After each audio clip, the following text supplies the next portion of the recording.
Have you ever poured every last drop of yourself into someone? Sacrificed not just your comfort, but your security, your past, your future, all for the belief that your love could conquer anything? Imagine doing that, pushing yourself past every conceivable limit, holding on to hope like a lifeline, only to have that very person shatter your world with a cruelty so profound, it leaves you breathless. That feeling, that gut-wrenching vacuum where your heart used to be? That's where my story begins. I didn't just give my husband my time or my savings. I gave him the foundations of my life, the echoes of my childhood, the security my parents left me. I sold my home, the place where I learned to ride a bike, the walls that held laughter and tears from generations. I liquidated my future, piece by painful piece, to mend his broken heart. And his gratitude? It manifested in the most brutal way imaginable. The very day he was deemed well enough to leave the sanctuary of the hospital, the place where I had been his rock, his nurse, his constant companion, he walked out. Not towards our shared future, but away from me, stepping into a waiting car, beside a woman young enough to be oblivious to the sacrifices etched onto my face. He thought he'd won, traded up, escaped the burden of illness and a devoted wife. He was wrong. He hadn't seen the strength forged in the fires of betrayal. He hadn't understood that sometimes, the deepest wounds birth the most unshakable resolve. Let me share with you the journey through that darkness, the sting of betrayal, and the quiet, powerful act of reclaiming myself, a revenge far sweeter than he could ever comprehend. My name is Elise. I'm 42 years old, and until recently, I measured my adult life in chapters written alongside Jason. 18 years we were married. 18 years of building something, a home, routines, shared jokes that nobody else understood, a quiet language spoken in glances across crowded rooms. It wasn't a fairy tale romance, life rarely is. There were disagreements, stressful periods, times we had to consciously choose each other again. But beneath it all, there was a foundation, a history I cherished. We weathered job losses, family dramas, the quiet erosion that time can sometimes bring. We had roots, intertwined and deep, or so I believed. Then came the storm we couldn't anticipate. A diagnosis delivered in cold, clinical terms, a rare, aggressive heart condition. The doctors used words like critical, urgent, life-threatening. Suddenly, the mundane worries of everyday life evaporated, replaced by a singular, terrifying focus: saving Jason. The surgery was complex, the costs astronomical. Insurance covered some, but the gap was a chasm, over $160,000. We didn't have that kind of money tucked away. Our savings were modest, tied up in the life we'd built. But I had one asset, one deeply personal, sacred thing: my late parents' house. The home I grew up in, filled with memories of my mother humming in the kitchen, my father reading by the fireplace. It was my inheritance, my connection to my past. Without a second thought, driven by love and fear, I put it on the market. The decision tore at me, selling off pieces of my history, but Jason's life hung in the balance. I signed the papers, transferred the funds, silencing the part of me that wept for the lost memories. I did it because I loved him. Because in sickness and in health wasn't just a phrase to me. It was a vow. I truly believed this trial would forge us into something unbreakable. I couldn't have imagined how wrong I was, or how utterly devastating the reality would be when he finally walked out of that hospital, supposedly healed. Those weeks in the hospital became a blur of antiseptic smells, hushed conversations with doctors, and the rhythmic beeping of machines monitoring Jason's fragile heart. My life shrunk to the confines of that sterile room. I existed on lukewarm coffee and fragmented sleep in uncomfortable chairs. I learned the intimate, unglamorous details of recovery, spoon-feeding him broth when he was too weak to lift his head, celebrating the small victory of him taking a few steps down the hallway, my arm steadying him. I held his hand through terrifying night sweats, murmured reassurances when panic attacks seized him in the dark. I became his anchor in a sea of fear and pain. And through it all, he'd look at me, his eyes filled with a vulnerability I hadn't seen before, and whisper, "Thank you for everything, Elise." I couldn't do this without you. Each time, a little flower of hope bloomed in my chest. Hope that this shared trauma was deepening our connection, stripping away the trivialities and revealing the core of our bond. Hope that he truly saw the magnitude of my sacrifice, not just the financial aspect, but the emotional and physical toll it was taking on me. I thought we were rebuilding, brick by painful brick. But then, subtle shifts began to surface, like hairline fractures in glass. As his physical strength returned, a different kind of energy emerged. His phone, previously ignored, became an extension of his hand.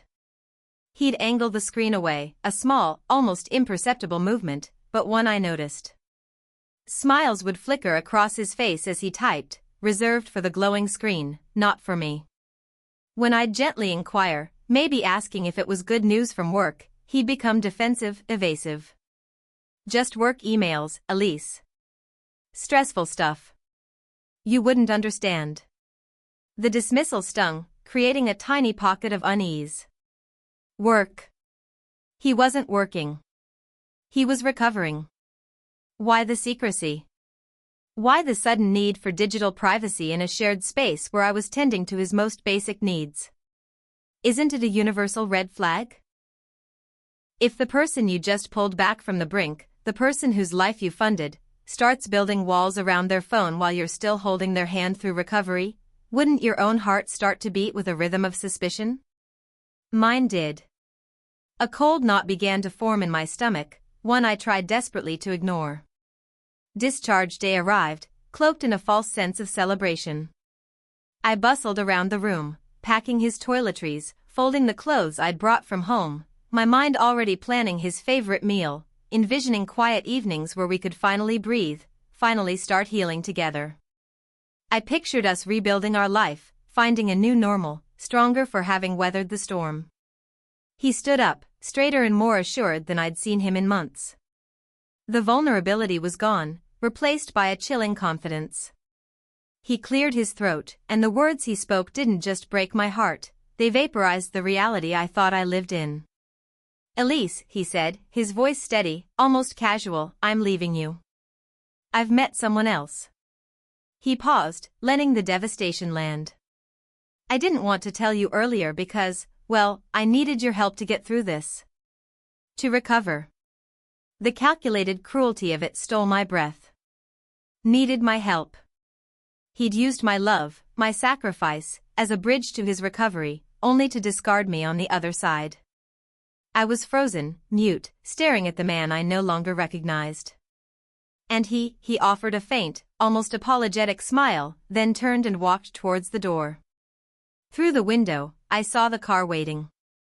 And in the passenger seat, a young woman, barely out of her 20s, glanced towards the hospital entrance, impatient. He didn't look back. That first night alone was an abyss. The silence in the small apartment I'd rented was deafening, amplifying the echoes of his words. I cried until my throat was raw, until my chest physically ached with a pain far deeper than simple sadness. It was the agony of profound, absolute betrayal. I had lost everything. My childhood home, the financial security it represented, my savings, 18 years of shared life, and the man I had loved enough to sacrifice it all for. I felt hollowed out, discarded, a fool used up and thrown away. The world felt tilted on its axis, mocking my naivety, my unwavering devotion. But buried beneath the suffocating weight of grief and humiliation, a tiny ember began to glow. It started as a flicker of indignation, then grew into a slow-burning anger. He thought he could just walk away, consequence-free? He thought I would simply crumble and disappear? He underestimated me. He mistook my kindness for weakness, my devotion for desperation. He didn't realize that hitting rock bottom can sometimes give you the firmest ground to push off from. One thing Jason never counted on was my resilience. I am not the kind of woman who stays broken. The tears eventually slowed, replaced by a cold, hard clarity. He wanted a new life? Fine. But he wasn't going to build it on the ruins of mine without understanding the true cost. Are you wondering how I navigated that path from utter devastation to quiet empowerment? Do you want to know how I ensured he understood the gravity of his betrayal, not through screaming matches or desperate pleas, but through the undeniable consequence of his own actions? Let me tell you how I stopped crying and started planning, how I turned the tables and delivered a lesson steeped not in hatred, but in undeniable truth. In the raw, quiet days that followed his departure, fueled by caffeine and a burgeoning sense of righteous anger, I began to piece together the truth.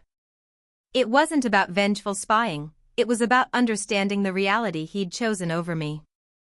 Through mutual acquaintances who were horrified by his actions, and a bit of careful observation of public social media profiles, his new paramour wasn't exactly discreet, the picture became clear. His new love was significantly younger, yes, but also unemployed and living a lifestyle far beyond her means, presumably expecting Jason to foot the bill. And Jason? He wasn't the successful, stable man he projected. His recovery was ongoing, preventing him from working.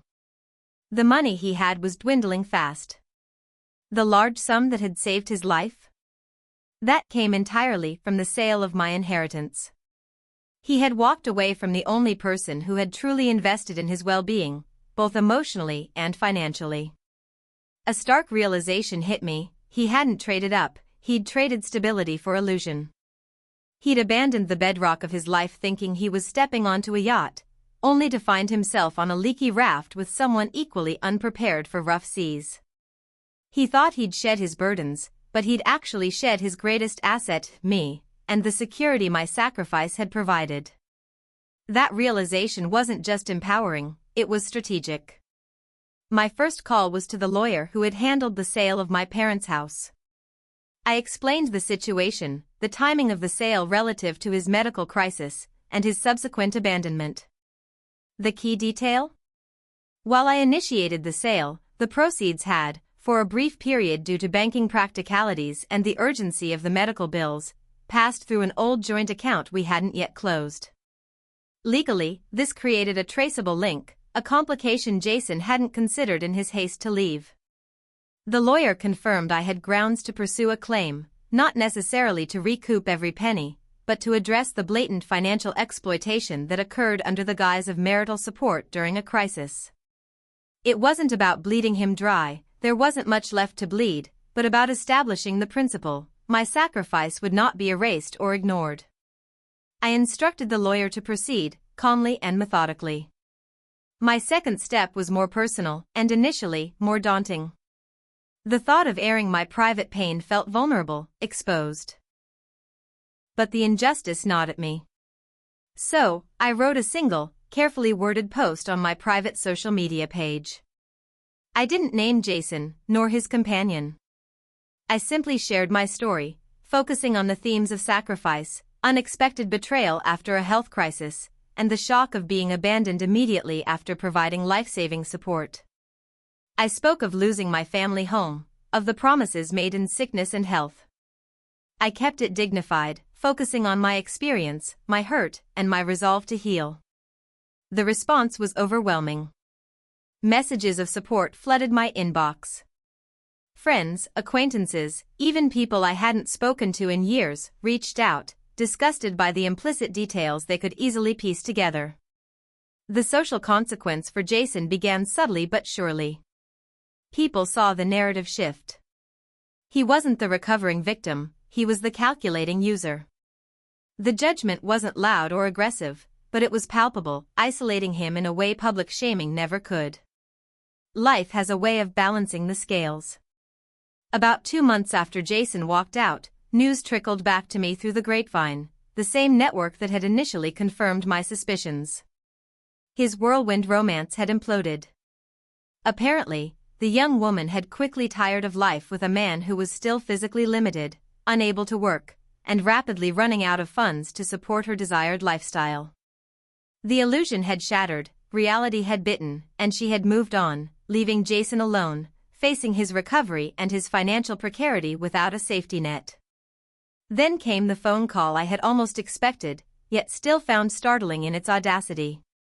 It was Jason.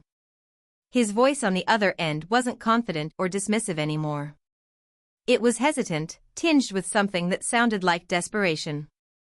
Elise, he began, the name sounding foreign after everything. I made a huge mistake. A terrible mistake. Can we please just talk? A part of me, the old Elise, might have felt a flicker of vindication, even pity. But the woman who answered the phone was different. I wasn't interested in apologies born of desperation or loneliness. But I agreed to meet him. Not for reconciliation, not to rehash the pain, but for closure. My closure.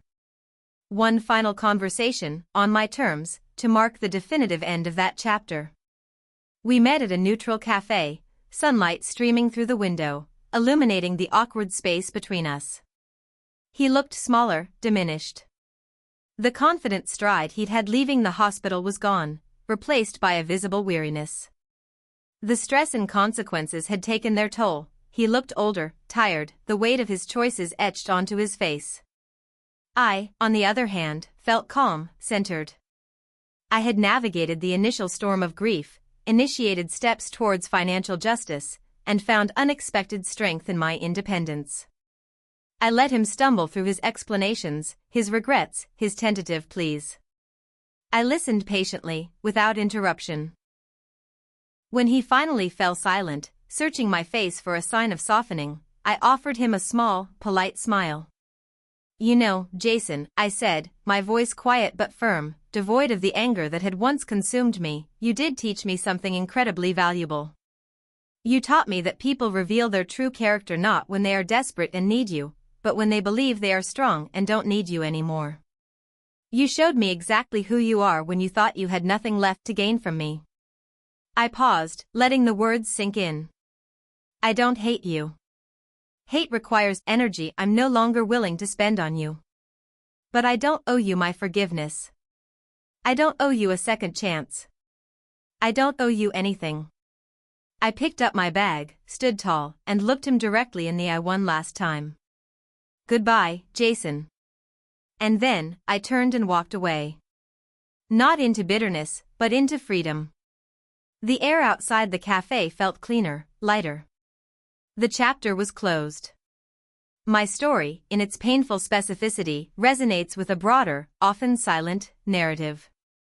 How many people, disproportionately women, find themselves pouring everything they have, their time, their emotions, their financial security, their very sense of self, into a relationship, only to be left standing in the wreckage when the other person decides their needs have changed? Why, as a society, do we sometimes subtly pressure individuals, especially women, to be the ultimate caregivers, the sacrificers, the ones who hold everything together, often at great personal cost? And why do we, when faced with betrayal, sometimes cling to the wreckage, excusing the inexcusable simply because the fear of starting over, of being alone, feels even more terrifying than the pain we're already in?